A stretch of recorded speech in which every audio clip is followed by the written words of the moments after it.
നാം ഉറങ്ങുന്നതിന് മുമ്പ് നമ്മെ വേദനിപ്പിച്ചവരോട് ക്ഷമിച്ചാൽ നാം ഉണരുന്നതിന് മുമ്പേ കർത്താവ് നമ്മോട് ക്ഷമിച്ചിരിക്കും.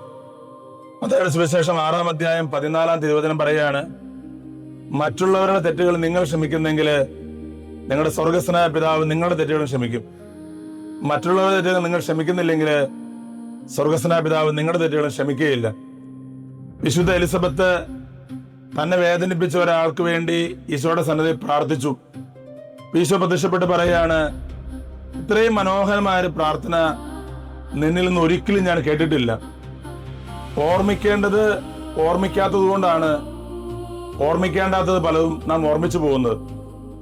ഓർമ്മിക്കേണ്ടത് ഓർമ്മിച്ചാൽ ഓർമ്മിക്കേണ്ടാത്തതൊന്നും നാം ഓർമ്മിക്കുകയില്ല.